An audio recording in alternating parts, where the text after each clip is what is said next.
Oke,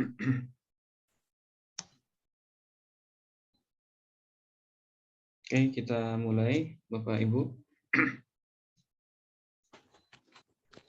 Assalamualaikum warahmatullahi wabarakatuh.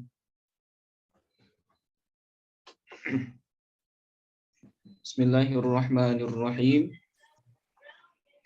Alhamdulillahi rabbil alamin. Hamdan syakirin, hamdan na'imin, hamdan yuwafi ni'amahu wa yukafi'u mazidah. Ya Rabbana lakal hamdu kama yanbaghi li jalali wajhikal karimi wa 'azimi sultanik. Thumma assalatu wassalamu ala asyrafil anbiya'i wal mursalin wa ala alihi wa sahbihi ajma'in. Allahumma faqihna fid din wa 'allimna at-ta'wil. Amin ya rabbal alamin. Alhamdulillah, pada malam hari ini kita kembali bisa bertemu dalam rangka melanjutkan kajian kitab Taisir Mustalahil Hadis. Semoga apa yang sudah kita pelajari bisa kita pahami semua, dan tentunya kita berharap keberkahan daripada Allah Subhanahu wa taala terhadap ilmu yang sudah kita bahas. Karena mulianya ilmu ini, karena mulianya objek yang kita bahas, yaitu hadis-hadis Nabi yang merupakan sumber yang kedua dari ajaran agama kita, yaitu agama Islam. Baik, Bapak Ibu, sebelum kita mulai, seperti biasa, mari kita awali pertemuan pada malam hari ini dengan bertawassul, membaca Al-Fatihah. Kita niatkan semisal pahalanya buat segenap orang tua dan para guru kita.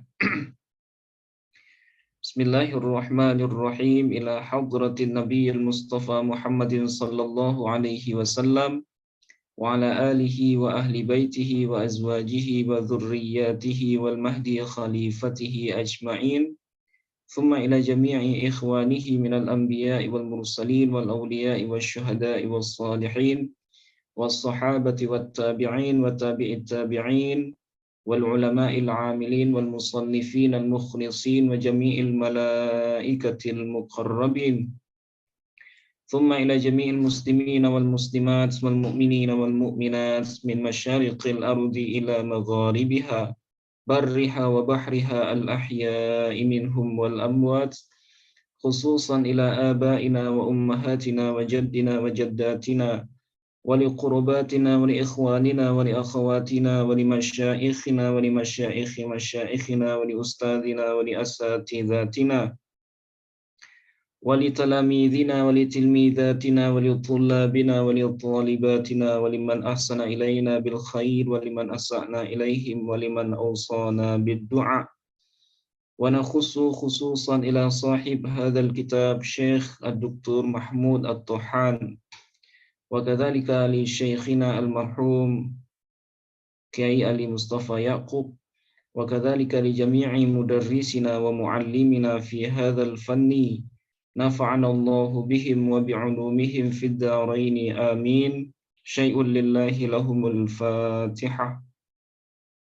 أعوذ بالله من الشيطان.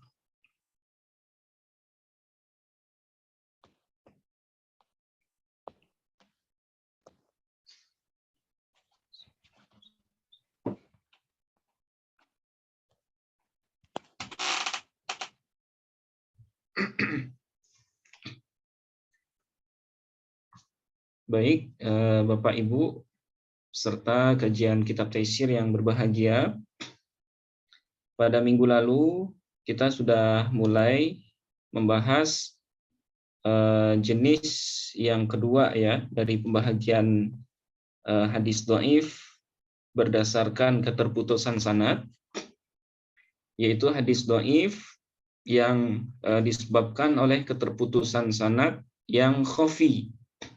Ya, yang khafi itu artinya yang tersembunyi. Nah, jenis yang pertama dari hadis dhaif, pembahagian yang kedua ini kita sebut dengan istilah hadis mudallas ya kemarin. Hadis mudallas. Nah, di mana hadis mudallas ini atau tadlis ya, pelakunya disebut dengan mudallis, merupakan hadis yang kedhaifannya itu disebabkan oleh keterputusan sanad. Yang mana keterputusannya itu hanya bisa diketahui oleh orang-orang yang benar-benar menyelami ilmu hadis ke akarnya, sampai ke akarnya. Karena seperti yang saya bilang minggu lalu, ya, keterputusan jenis yang kedua ini itu hanya bisa diketahui oleh orang-orang yang benar-benar hafal dengan jalur-jalur hadis. Berbeda dengan jenis yang pertama, ya. Kalau hadis mu'allaq atau hadis mursal, kemudian hadis mu'dhal ataupun hadis-hadis yang terputus tapi secara zahir itu, nah itu bisa dikenal secara mudah ya dengan memuqaranah riwayah, itu dengan membandingkan satu sanad dengan sanad yang lain. Tapi kalau hadis mudallas ya, itu cara mengetahuinya sangat sulit dan hanya bisa dilakukan oleh para ulama hadis besar ya. Ulama hadis besar yang benar-benar menghafal dengan jalur ataupun sanad-sanad hadis. Nah, kita sudah bahas bahwa hadis mudallas ini ada dua secara umum ya. Ada yang disebut dengan tadlisul isnad namanya kemarin ya. Di mana tadlisul isnad itu adalah hadis di mana seorang perawinya menghilangkan nama gurunya. Ya, dia hilangkan nama gurunya, kemudian dia sambungkan sanadnya kepada guru dari gurunya. Nah, di mana dia pernah belajar kepada kakek gurunya ini. Tapi bukan hadis yang sedang dia tadliskan.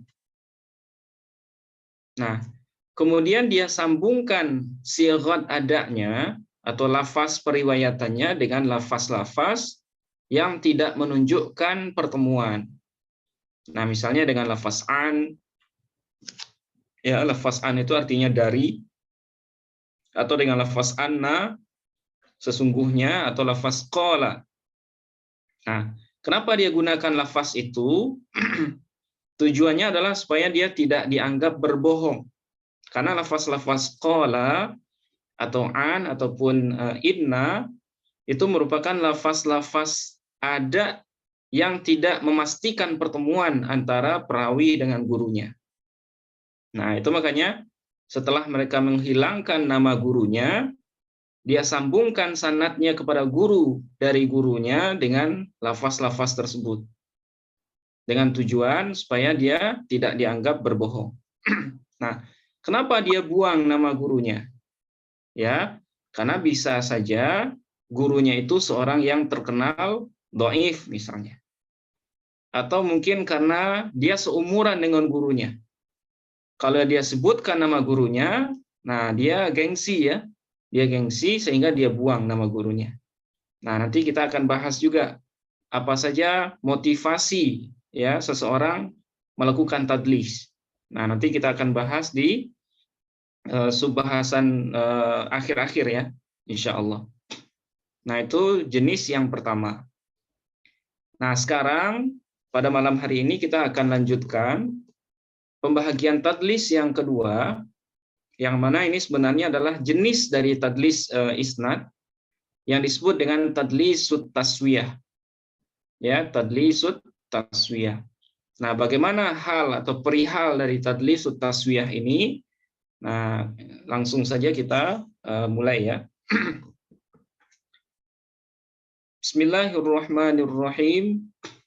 Qala al-musannifu rahimahullahu wa nafa'ana bihi wa bi'ulumihi fid dharaini amin. Tadlisut taswiyati. Ya, subbahasan yang kelima, pembahasan tentang tadlisut taswiyah. Nah, tadlisut taswiyah.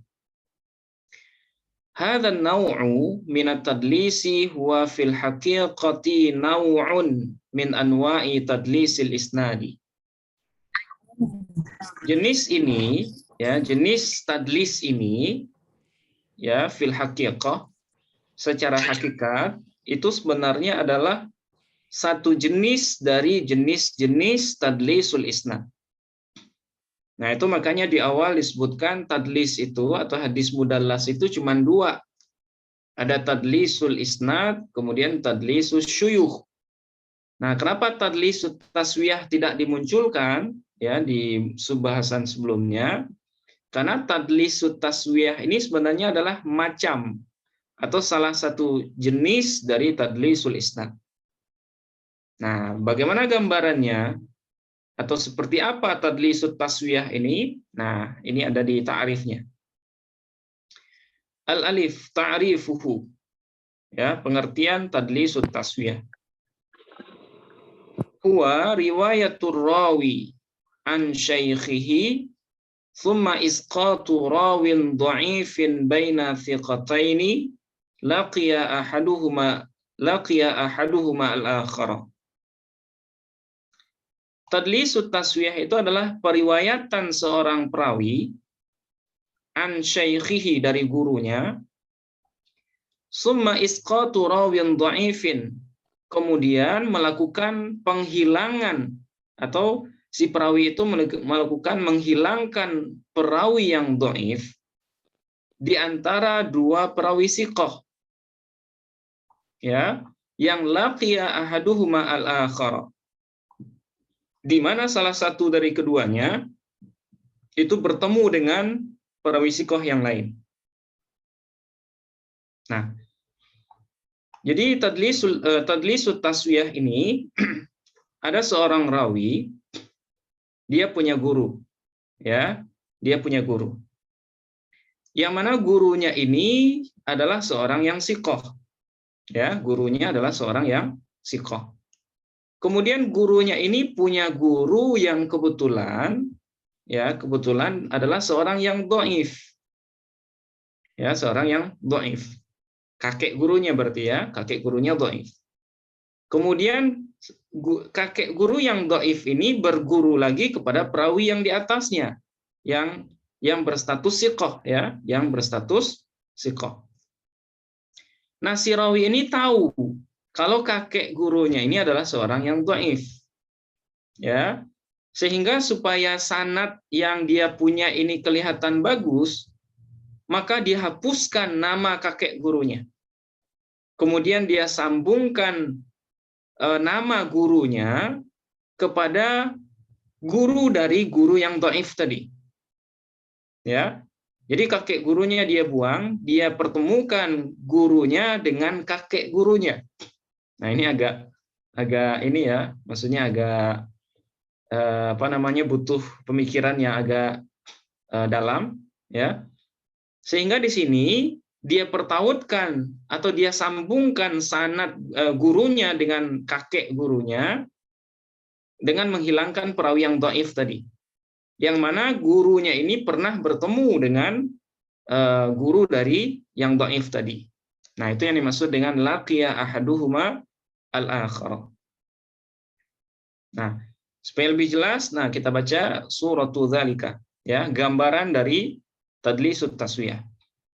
Wa suratu dzalika, dan adapun gambaran dari tadlis itu adalah ayyarwi ar-rawi haditsan an syaikhin thiqatin, ya, bahwa seorang rawi meriwayatkan hadis dari seorang syekh yang thiqah, ya, seorang guru yang thiqah, yang terpercaya. Jadi thiqah ini adalah gabungan dari adil dan dhabit, ya, gabungan dari adil dan dhabit, itu namanya thiqah. Dia meriwayatkan dari seorang guru yang thiqah. Wa dzalika thiqatu yarwihi an dha'ifin. Kemudian perawi yang thiqah itu, maksudnya guru dia yang thiqah itu, yarwihi meriwayatkan hadis dari seorang guru yang dhaif. Ya, berarti guru dari gurunya seorang yang dhaif. An thiqatin, yang mana perawi yang dhaif ini itu meriwayatkan dari perawi yang thiqah. Nah, jadi ada 4 urutan, ya. Jadi ada seorang perawi punya guru yang siqah. Nah, kemudian gurunya ini punya guru tapi dhaif.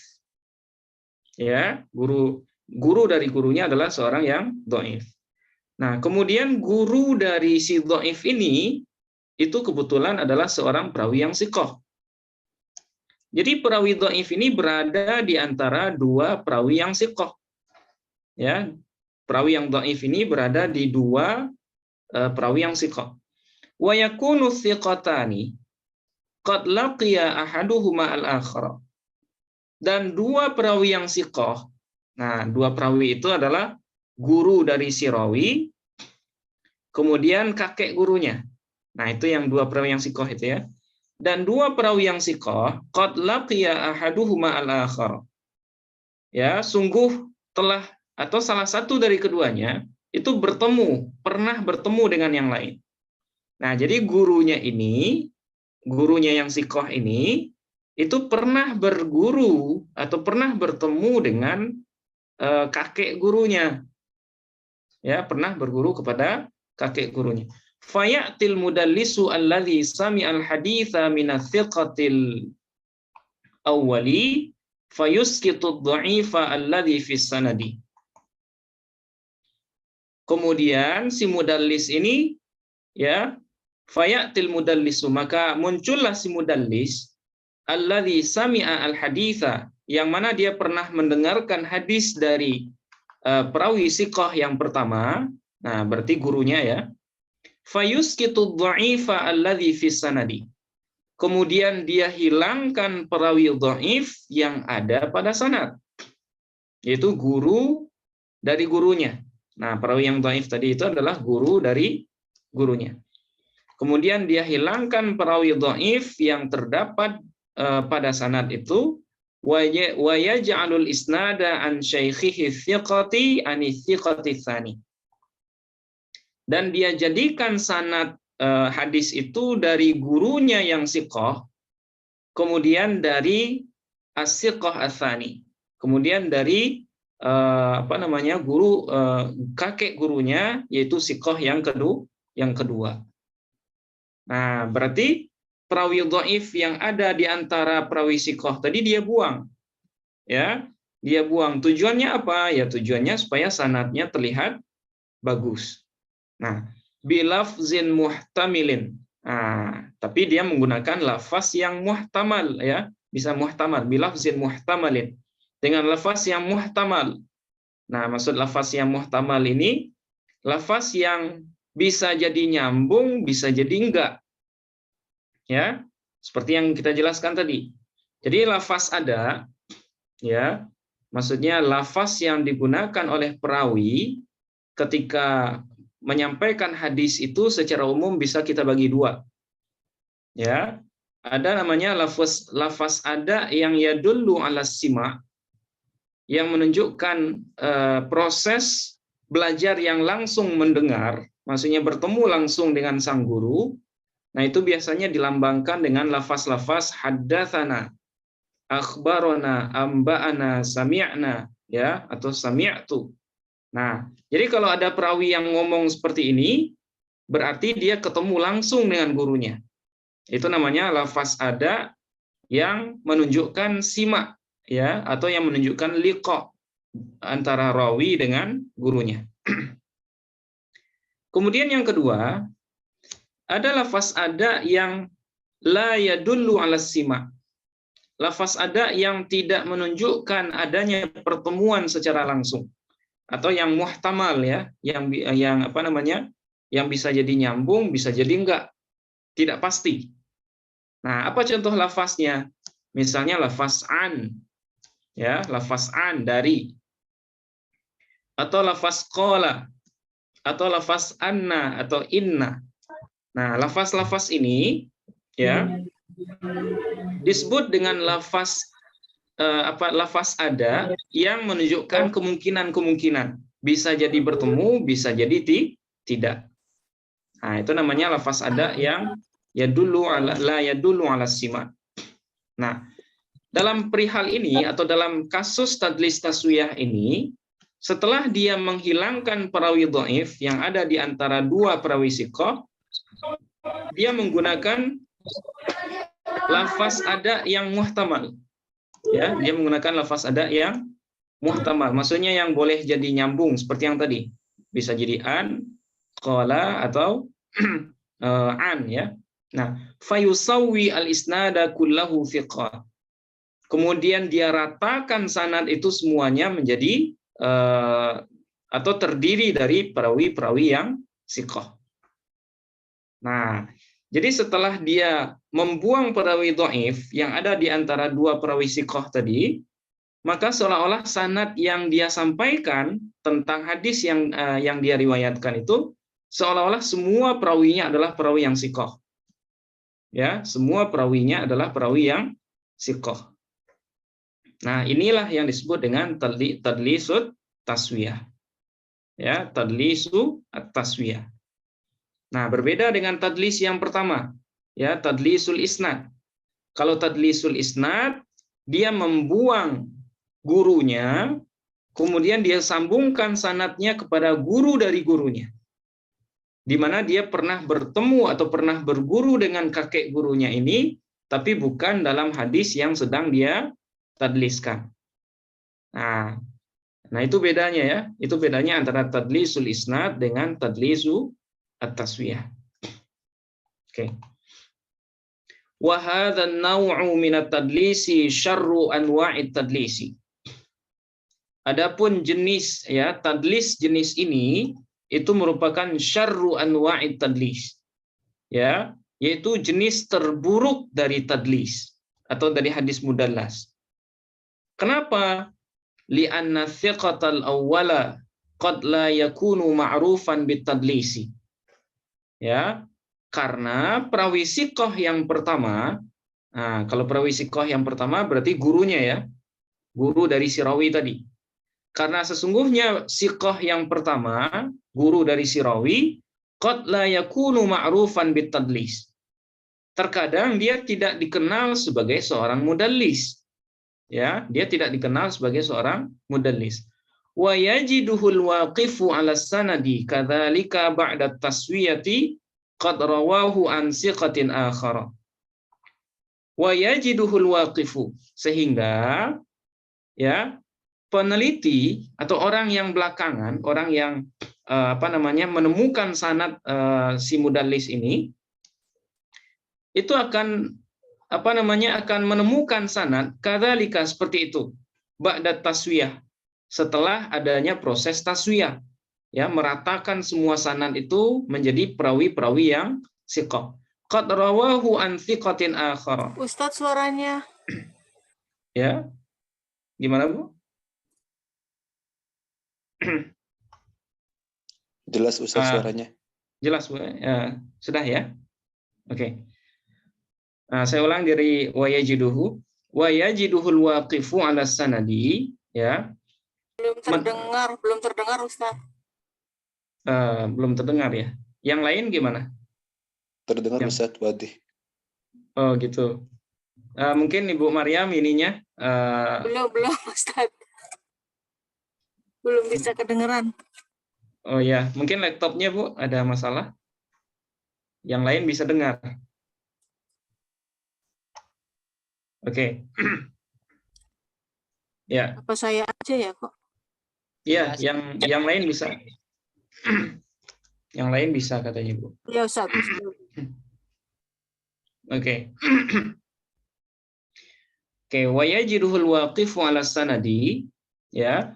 Jadi orang yang melihat sanad itu, yang menemukan sanad dari si mudallis itu, ya, kadzalika ba'da taswiyah, dia melihat sanad itu seperti itu setelah adanya pemerataan tadi, ya, setelah adanya penyamaan atau maksudnya semua sanad dia siqahkan. Qad rawahu an siqatin akhara, yang mana semua perawi itu meriwayatkan dari perawi siqah yang lain. Jadi seolah-olah sanad itu setelah taswiyah, ya, setelah dia memilih perawi yang siqah itu, semua perawi itu siqah dan meriwayatkan dari perawi siqah yang lain. Jadi seolah-olah tidak ada masalah di sanad itu. Nah, itu makanya tadlis jenis ini itu lebih berbahaya atau lebih buruk dari tadlisul isnad yang kita bahas minggu lalu.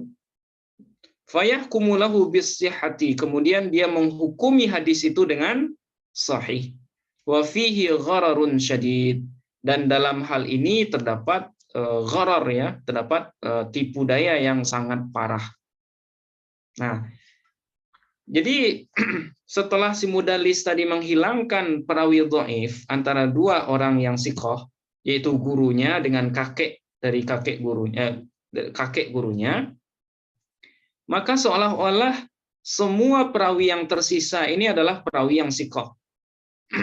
Ya, seolah-olah semua perawi di sanad yang dia sampaikan ini seolah-olah siqah semua, termasuk gurunya. Ya, karena gurunya tidak terkenal atau tidak dikenal sebagai seorang mudallis.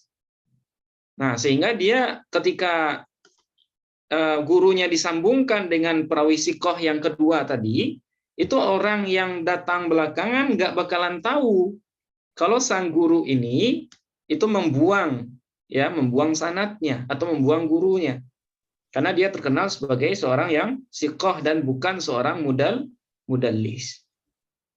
Nah, inilah yang membuat taswiyah atau tadlisut taswiyah ini lebih parah dhaifnya ketimbang tadlisul isnad yang sebelumnya. Nah, mudah-mudahan bisa dipahami Bapak Ibu. Ya, nanti kalau ada yang kurang dipahami boleh kita diskusikan lagi. Oke. Asyharu man kana yaf'aluhu. Ya. Perawi yang sering atau yang terkenal melakukan tadlisut taswiyah. Nah, perawi yang terkenal melakukan tadlis ini itu hanya ada dua orang, ya. Yang pertama namanya Baqiyah ibnul Walid, ya. Yang pertama ada namanya Baqiyah ibnul Walid. Qala Abu Mushir, ya, salah seorang kritikus hadis namanya Abu Mushir, itu beliau pernah berkata, ahaditsu baqiyata laysat naqiyatan fakun minha ala taqiyatin. Hadis-hadis yang diriwayatkan oleh Baqiyah, maksudnya Baqiyah ibnul Walid, itu laysat naqiyah, itu tidak murni, ya, tidak bersih, maksudnya tidak sahih. Jadi hati-hati, fakun minha ala taqiyah. Maka jadilah Anda, kata Abu Mushir, minha, dari hadis-hadis yang diriwayatkan oleh Baqiyah ini, ala taqiyah, ya, dalam kondisi berhati-hati.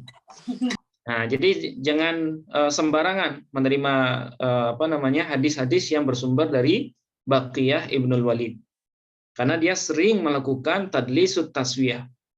Dia buang perawi dhaif di antara perawi yang siqah dengan tujuan supaya sanadnya terlihat bagus, ya, terlihat sahih. Nah, kemudian yang kedua ada namanya Al-Walid ibnu Muslim, ya, Al-Walid ibnu Muslim. Nah, ini dia juga terkenal sebagai perawi yang suka melakukan tadlisut taswiyah. Nah, jadi tadlisut taswiyah sekali lagi bisa kita bisa kita simpulkan bahwa orientasi dari si mudallis ini tidak lain dan tidak bukan, ya, supaya apa yang dia sampaikan atau riwayat yang dia sampaikan itu bisa dipercaya oleh orang lain. Ya. Kenapa? Ya karena semua perawi yang dia sampaikan, yang dia sambung-sambungkan itu, nah itu semuanya adalah perawi yang siqah. Setelah dia melakukan taswiyah. Nah, taswiyah itu adalah perataan atau meratakan semua sanad dengan perawi-perawi yang siqah. Nah, itu ya. Nah, sekarang apa contoh dari tadlisut taswiyah? Dan bagaimana susahnya mengetahui tadlisut taswiyah? Nah, ini ada contohnya. Mithaluhu, adapun contoh dari tadlisut taswiyah adalah ma rawahu Ibnu Abi Hatimin fil Ilali, ya, yaitu sebuah hadis yang diriwayatkan oleh Ibnu Abi Hatimin, ya, Ibnu Abi Hatim, seorang kritikus hadis, penulis jarah ta'dil, ya, beliau sangat terkenal. Fil Ilali, dalam kitab Al-Ilal, di mana beliau pernah berkata, Sami'tu abi, Ya, saya pernah mendengar ayahku, yaitu Abi Hatim ya. Abi Hatim. Sami'tu abi, saya pernah mendengar ayahku, yaitu Abu Hatim. Wa dzakara al-hadits alladzi rawahu Ishaq bin Rahawayh. Kemudian setelah mendengar yang menyebutkan sami'tu abi, ya Ibnu Abi Hatim ini menyebutkan atau melafazkan sebuah hadis yang diriwayatkan hadis itu oleh Ishaq bin Rahawayh. Ya, yang bersumber dari Baqiyah, qala. Baqiyah ini berkata, Haddatsani Abu Wahbin Al-Asadi an Nafi'in an Ibni Umar haditsa la tahmadu islam al-mar'i hatta ta'rafu uqdata ra'ihi. Nah, ini hadisnya. Ya. Baqiyah dia berkata, Haddatsani Abu Wahab Al-Asadi. Telah menceritakan kepadaku Abu Wahab Al-Asadi. Nah, titik tekannya di sini ya, Abu Wahab Al-Asadi. An-Nafi'in, dari Nafi', kemudian dari Ibnu Umar, yaitu hadis la tahmadu islam al-mar'i hatta ta'rafu uqdata ra'ihi. Jangan kalian memuji Islam seseorang sehingga kalian mengetahui simpulan pendapatnya. Ya, atau maksudnya pokok dari pikirannya. Nah, yang akan kita titik tekankan di sini adalah sanad Baqiyah. Ya, di sini ada Baqiyah. Kemudian setelah Baqiyah dia mengaku gurunya namanya Abu Wahab Al-Asadi. Yang mana Abu Wahab Al-Asadi dia hubungkan dengan Nafi'. Ya. Abu Wahab Al-Asadi dia sambungkan dengan Nafi'. Nah, qala abi, berkata ayahku. Ya, kata Ibnu Abi Hatim. Apa kata ayahku, yaitu Abu Hatim? Hadzal haditsu lahu amrun qalla man yafhamuhu. Hadis ini mempunyai sebuah amrun, ya, sebuah kecacatan. Nah, jadi amrun di sini bisa kita terjemahkan kecacatan ya. Hadis ini mempunyai kecacatan yang qalla man yafhamuhu. Yang sedikit sekali orang yang tahu atau yang memahaminya. Rawa hadzal haditsa Ubaidullah ibnu Amrin. Nah, ini kata Abu Hatim ya. Hadis ini diriwayatkan oleh Ubaidullah bin Amr. Nah, ini Ubaidullah bin Amr. Nah, Ubaidullah bin Amr ini sebenarnya adalah Abu Wahab Al-Asadi. Nah, nanti di bawah dijelaskan ya. Ubaidullah bin Amr ini sebenarnya adalah Abu Wahab Al-Asadi. Jadi kunyah dari Ubaidullah ini adalah Abu Wahab. Sementara Al-Asadi ini adalah nisbatnya. Dia dari Bani Asad. Nah, nama aslinya adalah Ubaidullah bin Amr. An Ishaq bin Abi Farwah. Nah, harusnya Ubaidullah atau Abu Wahab Al-Asadi ini menerima hadis dari Ishaq bin Abi Farwah. Ya, Ishaq bin Abi Farwah. Tapi dalam sanad ini Abu Wahab Al-Asadi itu disambungkan langsung kepada Nafi'. Tidak ada nama Ishaq bin Abi Farwah di sanad ini. Ya. Itu langsung ke Nafi'. Nah, siapa yang menghilangkan nama Ishaq bin Abi Farwah? Nah, yang menghilangkan itu adalah si Baqiyah ini. Ya, Baqiyah yang tadi kita sudah bahas ya, Baqiyah Ibnul Walid. Nah, Baqiyah Ibnul Walid. Nah, si Baqiyah ini dia hilangkan Ishaq bin Abi Farwah yang mana dia berada antara Abu Wahab Al-Asadi dengan Nafi'. Nah, jadi Nafi' adalah seorang perawi yang thiqah. Kemudian Abu Wahab ini yang nama aslinya adalah Ubaidullah bin Amr, juga seorang perawi yang thiqah.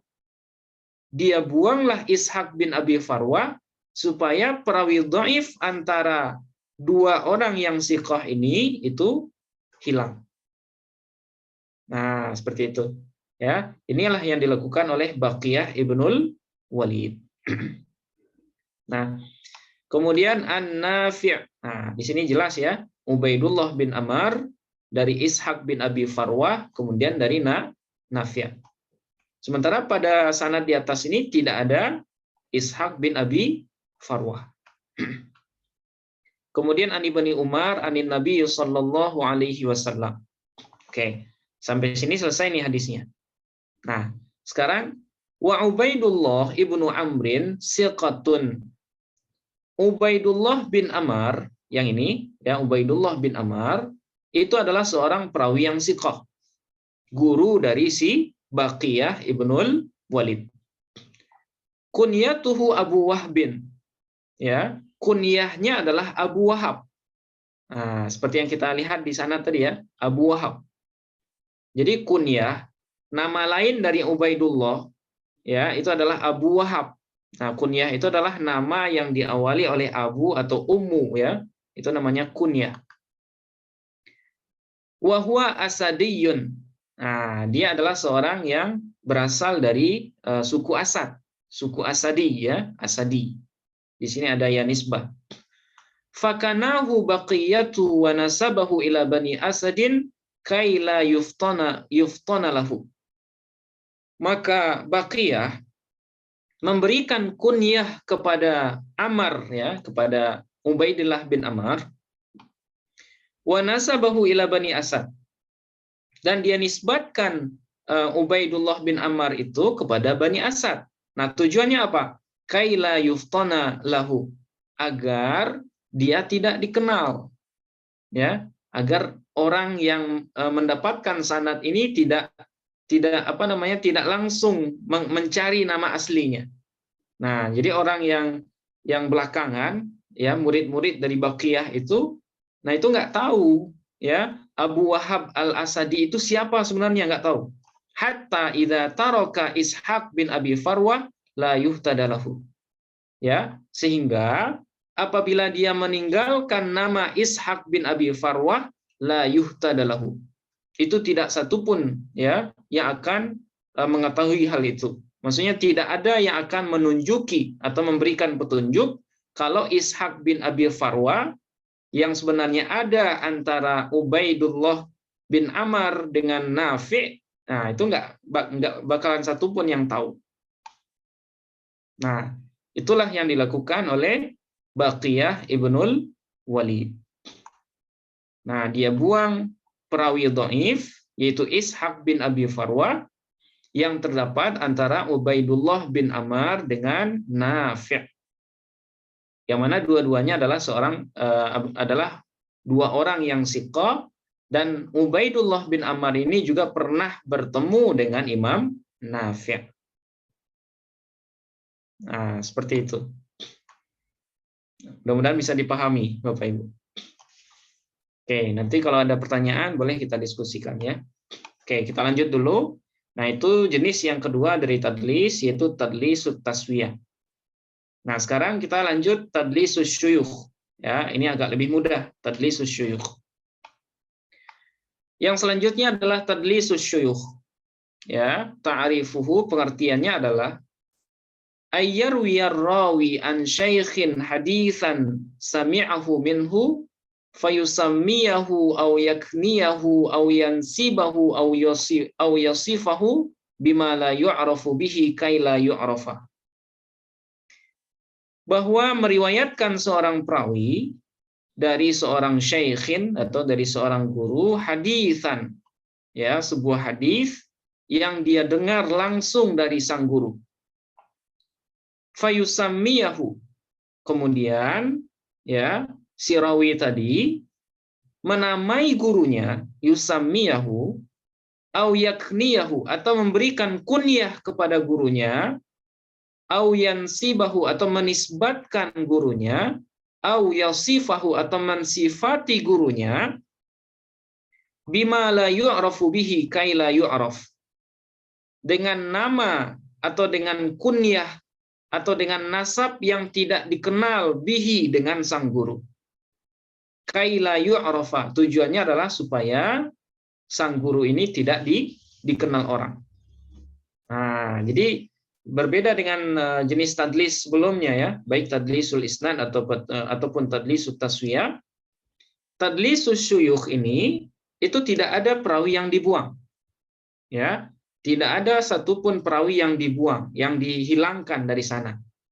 Cuma si perawi atau si rawi yang mudallis ini, tadlisus syuyukh, dia ubah nama gurunya dengan nama yang tidak terkenal atau nama yang tidak masyhur dari sang guru.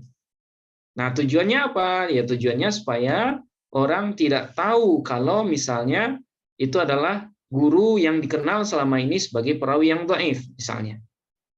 Atau supaya orang nggak tahu kalau guru yang dia samarkan itu ternyata temannya sendiri. Nah, jadi supaya dia nggak malu punya guru yang merupakan temannya sendiri, maka dia ubahlah nama gurunya ini dengan nama lain yang tidak terkenal. Nah, itu namanya tadlisus syuyukh. Nah, ini penjelasannya. Syarhut ta'rif, ya, penjelasan definisi. Ayyarwi ar-rawi al-mudallisu an syaikhin haditsan sami'ahu minhu. Bahwa meriwayatkan seorang rawi yang mudallis dari seorang guru hadisan, ya, sebuah hadis yang dia dengar langsung dari sang guru. Yakni la yujadu isqatun wala hadfun fi tadlis syuyukh. Artinya, ya, tidak ditemukan adanya penghilangan atau pengguguran nama perawi atau nama rawi, wala hadfun, dan juga tidak ada penghilangan fi tadlisus syuyukh, dalam tadlisus syuyukh. Tidak ada satupun rawi yang dihilangkan namanya, ya. Lakin akan tetapi yujadu tamwihun. Nah, akan tetapi ditemukan dalam tadlisus syuyukh ini tamwih namanya. Ya, tamwih itu artinya penyamaran. Ya, menyamarkan, ya, menyamarkan nama guru. Ya, menyamarkan nama guru supaya orang nggak tahu kalau itu adalah perawi yang selama ini terkenal sebagai rawi yang dhaif misalnya. Atau menyamarkan nama guru supaya dia tidak gengsi kalau dia punya guru yang sama besar misalnya. Nah, akhirnya dia samarkan nama gurunya. Wa taghtiyatun lismi syaikhi, atau menutup-nutupi nama guru. Nah, au kunyatihi, atau kunyahnya, au nisbatihi, atau nisbatnya, au sifatihi, atau sifatnya. Nah, bagaimana penjelasan lebih konkretnya? Nah, di sini penulisnya itu menjelaskan lebih detail, ya. Wa tawdihu dzalika, adapun penjelasan tentang tadlisus syuyukh itu, nah, misalnya ayakuna, bahwa ada misalnya ismu syekh, nama gurunya misalnya Mahmud bin Ahmad At-Tohan. Nah, ini adalah nama penulis kitab ini sebenarnya, ya. Ini belum mencontohkan nama beliau sendiri. Misalnya nama gurunya adalah Mahmud bin Ahmad At-Tohan. Oke. Wa kunyatuhu Abu Hafsin. Kunyahnya adalah Abu Hafs. Nah, karena beliau kebetulan punya anak namanya Hafs, ya. Nah, ini namanya kunyah. Kunyah dalam ilmu nahwu itu adalah setiap nama orang yang diawali oleh abu atau ummu. Nah, itu namanya kunyah. Nah, kunyah beliau adalah Abu Hafs. Kemudian nisbatuhu At-Tohan. Nah, nisbat beliau kepada At-Tohan. Nah, At-Tohan ini mungkin nisbat keluarga, ya, atau nisbat ayahnya, At-Tohan. Oke.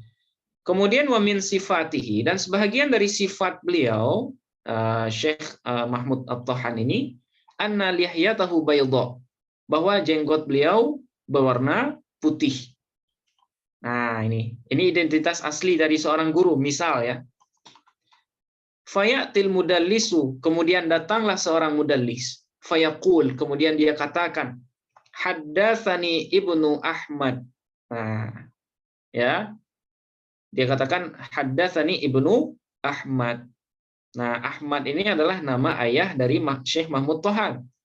Au Abu Suhail. Ya, atau dia katakan Abu Suhail. Nah, Suhail ini adalah salah seorang anak dari Syekh Mahmud Tohan. Au Mahmud Al-Halabi, atau dia bilang haddatsani Mahmud Al-Halabi, ya, Mahmud yang merupakan orang Aleppo, ya, orang Suriah, Mahmud Al-Halabi. Au Dzul Lihyah Al-Bayda, atau haddatsani telah bercerita kepadaku seorang yang mempunyai jenggot yang berwarna putih. Nah, ini nama-nama samaran ya yang dilakukan oleh seorang mudallis. Fahadhil umur tantabiqu ala syekhi. Dan hal-hal yang disebutkan barusan, yang 4 ini, Ibnu Ahmad, Abu Suhail, Mahmud Al-Halabi, Dzulihya Al-Baydha, hal-hal ini sebenarnya tantabiqu ala syekhi. Itu terdapat pada syekh. Maksudnya nama-nama ini benar ya. Kalau dinisbatkan kepada Syekh Mahmud Tohan, ini benar semua. Ya. Wadzalika, hal itu karena bin nisbati lil ismi, nama beliau adalah Ibnu Ahmad haqiqatan. Ya, nama asli beliau adalah Ibnu Ahmad. Ya, secara hakikat. Wa bin nisbati lil kunyah, kemudian berdasarkan kunyah, nama beliau adalah Abu Suhail. Li'anna Suhailan ibnun min abnaihi. Ya, karena Suhail itu adalah nama salah seorang anak beliau. Jadi Mahmud Tohan ini boleh juga dipanggil dengan Abu Suhail. Ya, boleh juga dipanggil dengan Abu Suhail. Wa bin nisbati lin nisbati, dan berdasarkan nisbat, ya, nisbat beliau kan orang Suria ya, orang Aleppo, orang Halab ya, kalau bahasa Arabnya Halab, fahuwa halabiyun. Beliau dinisbatkan kepada Halab, Aleppo, li'annahu min madinati Halab. Karena beliau sebenarnya berasal dari kota Halab. Nah, wa bin nisbati li sifatihi, dan berdasarkan sifat beliau, fahuwa dzu lihyatin baydha haqiqatan. Beliau mempunyai jenggot yang berwarna putih secara hakikat. Nah, artinya apa? Artinya 4 nama samaran ini betul ya, betul dinisbatkan kepada Syekh Mahmud Tohan. Nah, benar semua. Walakin, nah akan tetapi asy-syaikha, walakin asy-syaikha, akan tetapi Syekh Mahmud Tohan la yu'rafu bainan nasi bihadhil asma. Itu beliau tidak dikenal ya di kalangan orang-orang, di kalangan masyarakat, bihadhil asma, dengan nama-nama ini. Beliau tidak populer dengan istilah Ibnu Ahmad. Beliau tidak dikenal dengan nama Abu Suhail atau Mahmud Al-Halabi atau Dzullihyah Al-Baydha. Beliau nggak dikenal dengan nama-nama ini. Fatasmiyatuhu biha nau'un minal ikhfa wa tadlisi lismi syaikhi. Maka menamakan Syekh Mahmud Tohan dengan nama-nama yang sudah disebutkan barusan, ya, dengan Ibnu Ahmad, dengan Abu Suhail sampai seterusnya, itu adalah jenis dari ikhfa, ya, menyembunyikan identitas dari beliau, dari Syekh Mahmud Tohan, wa tadlis lismi syaikhi, dan melakukan tadlis terhadap nama beliau. Nah, jadi kira-kira tadlisus syuyukh itu seperti ini. Ya, dia ubah nama seorang perawi atau nama gurunya dengan nama-nama lain yang tidak terkenal. Orang-orang nggak kenal dengan nama itu. Wa hadza huwa alladhi yuriduhul mudallisu. Dan inilah hal yang diinginkan oleh si perawi yang mudallis. Yasifuhu bima la yu'rafu bihi kai la yu'rafa. Dia sifati gurunya dengan sesuatu yang tidak dikenal bihi, dengan sang guru, agar dia tidak dikenali orang. Wa dzalika liwujudi aibin fihi. Nah, hal itu disebabkan karena adanya aib pada sang guru, kadhafin. Nah, seperti misalnya kondisi gurunya yang dhaif, ya, misalnya daya ingatnya yang sudah berkurang misalnya. Kalau seandainya dia sebutkan secara zahir nama gurunya, maka orang-orang tidak akan menerima riwayatnya. Nah, supaya orang menerima, maka dia ubahlah nama gurunya dengan nama yang tidak populer.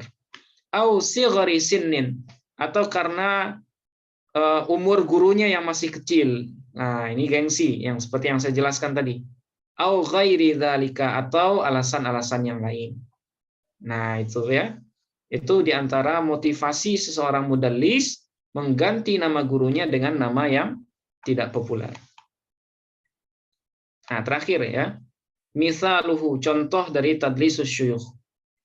Qaulu Abi Bakrin ibni Mujahid, ya, perkataan dari Abu Bakar bin Mujahid, ahadi a'immatil qurra, salah seorang imam al-qurra, ya, ahli qiraat. Apa kata beliau? Haddatsana Abdullah ibnu Abi Abdillah. Telah bercerita kepada kami Abdullah bin Abi Abdillah. Nah, ini nama yang disamarkan ini oleh Abu Bakar bin Mujahid. Siapa yang beliau maksud dengan Abdullah bin Abi Abdillah? Yuridu bihi. Beliau maksudkan dengan nama Abdullah bin Abi Abdillah ini adalah Abu Bakrin ibn Abi Dawud As-Sijistani. Yang beliau maksudkan sebenarnya adalah Abu Bakar bin Abi Dawud As-Sijistani.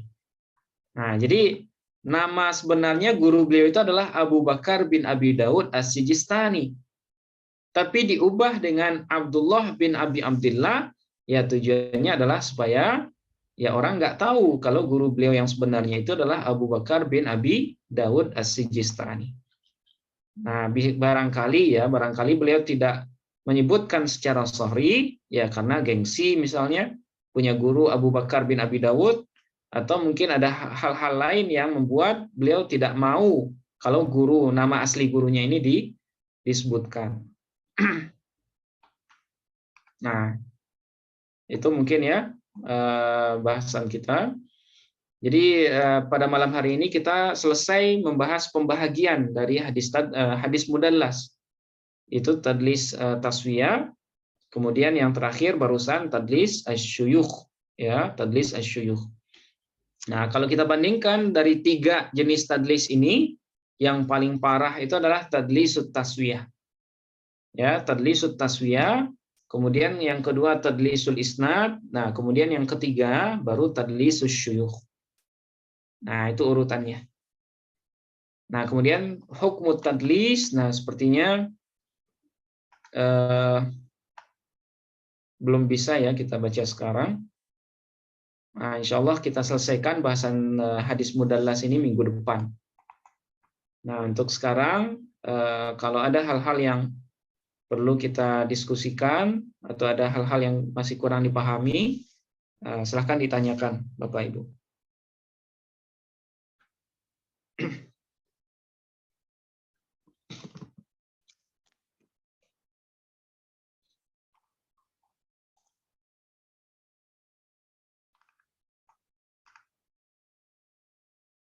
Oke, silakan kalau ada hal-hal yang kurang dipahami.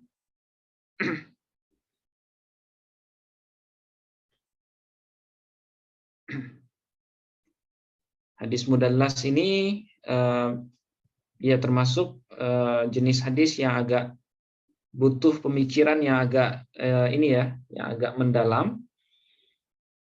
Karena seperti yang kita jelaskan di awal, untuk mengetahuinya sangat sulit.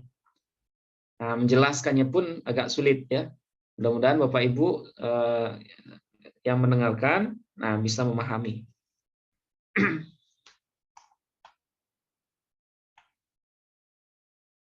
Oke, silahkan Bapak Ibu kalau ada.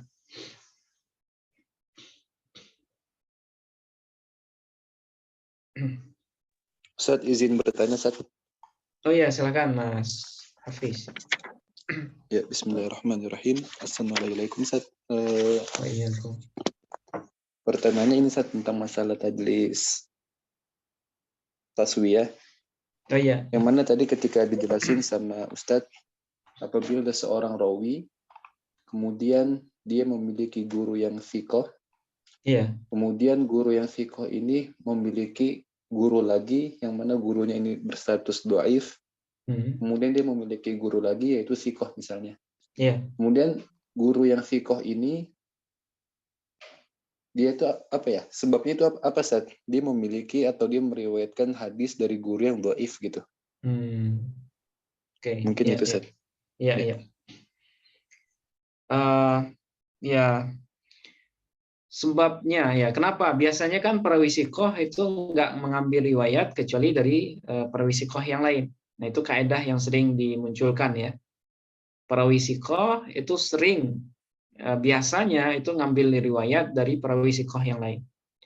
Nah, dalam sanad ini atau dalam sanad tadlis taswiyah, itu ada fenomena yang unik ya. Bagaimana mungkin perawi siqah itu ngambil riwayat dari perawi yang dhaif atau guru yang dhaif. Nah, di sini kalau kita renungi ya, bagaimana mungkin seorang siqah ngambil riwayat dari perawi yang dhaif? Nah, ini ada beberapa kemungkinan sebenarnya. Nah, pertama mungkin ya, bisa jadi perawi dhaif yang yang ada ini, kenapa dia dhaif? Itu adalah berdasarkan penilaian para kritikus hadis yang ada di zaman si mudallis. Ya, penilaian kritikus hadis yang ada pada zaman si mudallis. Nah, si mudallis ini tahu kalau para kritikus hadis menilai guru dari gurunya adalah orang yang dhaif. Nah, seperti yang kita ketahui bahwa penilaian terhadap rawi itu kan statusnya ijtihadi. Ini sering kita munculkan, sering kita jelaskan ya. Nah, bisa jadi ya yang menganggap dhaifnya salah seorang yang ada di sanad itu adalah kritikus hadis yang ada di masa si mudallis itu. Sehingga si mudallis itu tahu kalau dia menyampaikan sanad di mana ada nama perawi yang didhaifkan oleh kritikus hadis di masanya, maka apa yang dia sampaikan itu tidak akan didengarkan.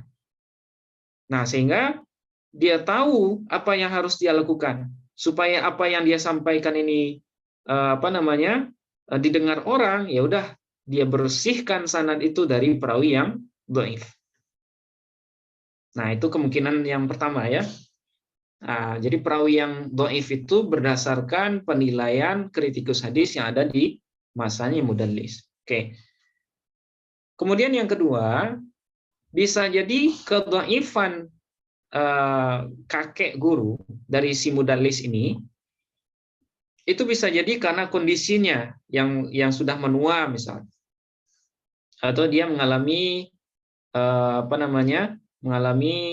kalau dia meriwayatkan hadis dengan kitab, mungkin kitabnya terbakar, ya, atau kalau dia meriwayatkan hadis dengan hafalan, mungkin dia sudah tua sehingga hafalannya mengalami perubahan. Nah, sehingga statusnya berubah dari yang awalnya siqah menjadi dhaif. Yang mana gurunya ini kebetulan ya meriwayatkan hadis yang dia tadliskan ini ketika sang kakek guru berada dalam kondisi masih segar misalnya. Ya, atau masih kalau dia dhabitul kitabnya masih ada sebelum terbakar misalnya. Atau kalau dia meriwayatkan dengan pikiran, dengan akal, dengan hafalan, dia masih kuat daya ingatnya. Nah, sehingga ketika hadis ini sampai di di si mudallis, ternyata kakek gurunya ini ketika itu ada ada pro kontra. Apakah hadis yang diriwayatkan itu ketika sebelum kitabnya hilang atau sebelum ingatannya berubah atau sebelum itu atau setelah itu. Nah, sehingga muncullah di sini adanya fenomena perawi siqah meriwayatkan dari perawi dhaif. Nah, jadi fenomena ini bisa jadi berdasarkan ijtihad ulama yang ada pada masa si mudallis, kemudian bisa jadi si perawi siqah ini ngambil riwayat ketika gurunya ini masih dalam kondisi kuat ingatan. Nah, kemudian bisa jadi gurunya ini mengambil riwayat dari kakek gurunya dalam kondisi kitabnya belum terbakar gitu. Nah, seperti itu. Jadi fenomena atau konsep siqah la yarwi illa an thiqatin itu adalah konsep umum. Ya, itu adalah konsep umum. Nah, di balik itu ternyata berdasarkan penelitian nanti bisa jadi atau bisa saja seorang siqah itu ngambil riwayat dari seorang yang dhaif. Nah, wallahu a'lam. Nah, kurang lebih gambarannya seperti itu, Mas Hafiz ya. Nah, Ustaz, jazakallah khair, Ustaz. Wadih, insyaallah. Nah, oke, baik. Masih ada, Bapak Ibu? Oke, kalau tidak ada, ya kita cukupkan mungkin ya kajian kita pada malam hari ini. Kajian ini ya benar-benar agak meminta pemikiran ya, apalagi yang baru bergabung. Nah, jadi bagi yang baru bergabung, nah itu bisa mendengarkan rekaman sebelum ini supaya pembahasan tadlis ini bisa dipahami atau bisa connect dengan yang sebelumnya. Oke. Sampai di sini. Izin bertanya lagi, Sat. Oh ya, masih ada, Mas. Ya. Satu lagi, Sat. Kalau dalam sanad hadis misalnya si mudaris biasanya menggunakan sigoh an misalnya, Sat, atau sigoh an misalnya. Yeah. Bedanya ketika ada hadis yang mana sanadnya menggunakan sigoh an, bedanya sama pembahasan al-an'anah itu apa, Sat? Oke. Apakah setiap ada perawi yang menyebut an, itu indikatornya perawi itu adalah seorang mudallis? Nah, itu enggak juga, Mas Hafiz ya, enggak selalu juga. Jadi terkadang ada seorang perawi menggunakan an, ya, menggunakan an. Benar, itu ada kajian khusus di hadis mu'an'an nanti atau hadis mu'annan. Hadis mu'an'an itu bisa dihukum muttasil. Nah, itu ada kriterianya. Ya, ada kriterianya. Imam Bukhari dan Imam Muslim itu berbeda dalam hal itu. Nah, menurut Imam Bukhari, kapan ya perawi mu'an'in atau perawi yang melafazkan an itu dianggap muttasil dengan gurunya, itu ketika melengkapi 3 syarat ya, kalau Imam Bukhari. Yaitu ketika si perawi itu bukan seorang mudallis, ya, kemudian dia benar-benar ketemu dengan sang guru sekalipun sekali, ya, kemudian dia mu'asharah. Jadi mu'asharah kemudian disyaratkan harus bertemu. Nah, jadi Imam Bukhari itu memastikan kalau ada perawi yang ngomong an di lafaz adanya, itu baru dianggap muttasil ketika si perawi mu'an'in itu bukan mudallis, kemudian dia mu'asharah dengan gurunya, dan dia bertemu dengan sang guru walaupun sekali. Nah, itu syarat Imam Bukhari. Baru perawi an atau hadis mu'an'an itu dianggap muttasil. Tapi kalau Imam Muslim, bagi beliau syaratnya 2 saja. Yang pertama tidak mudallis, ya, tidak terkenal sebagai mudallis. Kemudian yang kedua, imkaniyatul liqa. Nah, kalau Imam Muslim imkaniyah, ya, atau mu'asharah. Asalkan si perawi mu'an'in itu sudah semasa dengan gurunya, menurut Imam Muslim, ya, itu sudah bisa dianggap muttasil. Nah, hal inilah yang menyebabkan kenapa Sahih Bukhari itu lebih kuat atau lebih sahih dibandingkan dengan Sahih Muslim, ya, karena syarat ittisal sanad Imam Bukhari itu lebih ketat daripada syarat ittisal sanad versi Imam Muslim. Nah, jadi bisa disimpulkan setiap lafaz an itu belum tentu perawinya mudallis. Nah, itu Mas. Ya. Kita lihat dulu apakah namanya ada di Tabaqatul Mudallisin atau kitab-kitab yang mengumpulkan perawi-perawi yang mudallis atau tidak. Nah, kalau dia tertuduh sebagai mudallis, nah bisa jadi an itu menunjukkan ketidakmuttasilan atau keterputusan sana. Nah, jadi intinya adalah si mu'an'in sebenarnya. Dia adalah apakah dia tergolong sebagai mudallis atau bukan. Nah, bagaimana cara kita mengetahui seorang perawi itu mudallis atau bukan? Nah, salah satunya adalah dengan melihat kitab-kitab jarah ta'dil, khususnya yang mengumpulkan nama-nama perawi yang mudallis. Nah, seperti itu. Nah, minggu depan mungkin di bagian akhir kita akan bahas kitab apa saja yang mencantumkan atau mengumpulkan nama-nama perawi yang mudallis. Seperti itu Mas Hafiz ya, mudah-mudahan bisa dipahami. Oke. Mungkin sampai di sini dulu Bapak Ibu kajian kita ya, mudah-mudahan bisa dipahami dan insya Allah kita lanjutkan di Rabu depan. Oke, semoga kita semua disehatkan dan dimudahkan ya. Amin ya rabbal alamin.